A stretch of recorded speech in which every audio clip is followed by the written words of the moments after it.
Don't know until we get out there and play. Talking to a young team, and you know, we're seeming to start games better. We're seeming to play a better defense. We haven't sustained it. I mean, even LSU in the second half, for a 10-minute stretch, it was an even game in the second half. And so, but we're trying. I mean, we got a bunch of guys trying. They understand what I mean about being content and being committed, and they're trying. Are you inclined to? Did you get a lot of feedback from your appearance Friday night in Eston? You know what? I did. And when I went out recruiting, I was stopped by a lot of people who were really, really kind. Did you feel good?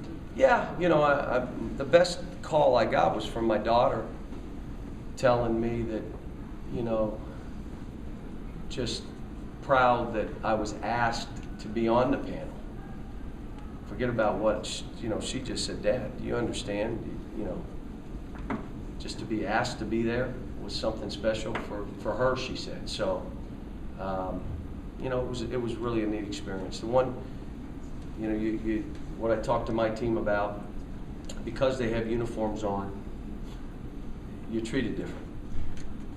If you didn't have those uniforms on, you'd be treated different. And they got to understand that there's still a ways to go, and that because they're content in how they're treated, you know, there's still reason to stand up and make sure if there's anything unjust that you see out there that you state it and you say something. Because if you don't say something about it, you're agreeing with it. That was our message today too. Terrence said some good words about you, and have the players given you a lot of feedback about it? It was funny. They liked that I went up and said it would be absurd for me to say I understand what it means to be African American in this country or in the 60s or at this time. Terrence says, I'm glad you said that. You know?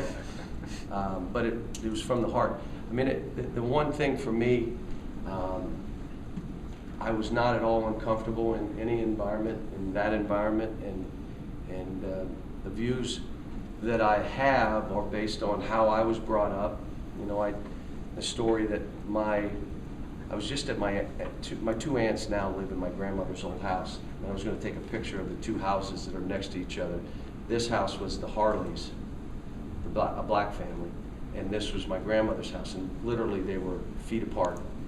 And when I was about 9 or 10 years old, there was stuff going on in Coriopolis, and my dad left my mother's house with me, and Mr. Harley was on the front porch, and he said, Vince, you're fine, I got your mom. And I thought, what a nice man. That was the beginning of my race education. So I've been blessed. I mean, you know, you're brought up, you're born in certain areas and different things, and I've been fortunate. And it wasn't, you know, it was by chance. Cal, Dr. King is so ingrained in Memphis. This is a big part of that. How much did your time there influence the way you feel about him, or just the Well, it situation? gave me a better understanding. I was from the Northeast. When you're from the Northeast and you're not from the South, you don't have the same feeling about race. But when you get in the South and you go to the Civil Rights Museum in Memphis, you talk to the leaders of the community who have been there in the 60s and the 70s, and you go, no way. Oh, yes way. That's the way it was. And it kind of shocks you. And I'll be honest with you, when I first heard all the stuff, I wasn't real comfortable hearing it. And so you're not comfortable when you know, and then you start hearing more, and you're more uncomfortable. But I would say that, you know, all of us here probably don't have the idea, because, you know, we were so young at that age in the 60s when it was really hot and heavy. But there's still subtle things now. I'll just give you an example. My assistant and I are going on an airplane. I'm at Massachusetts, mid-90s. It's 10 years ago, 8 years ago.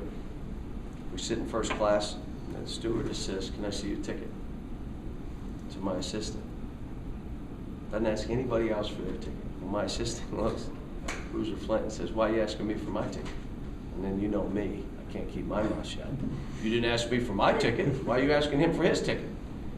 And so that kind of stuff, you know, it's still subtly there, but we're all making strides. And I mean, we're all conscious of it. We're trying. But to say it doesn't exist today is not being truthful. It exists. You know, I want all my guys here that have an opportunity to be a head coach on their merit, not based on if they're white or black or Latin American or whatever. I want them to get an opportunity because of merit and that they deserve it. And that's where I hope we're all going to as we move forward. One of the challenges for guys like John and Stacy who try so hard not to make a mistake when they come in games because they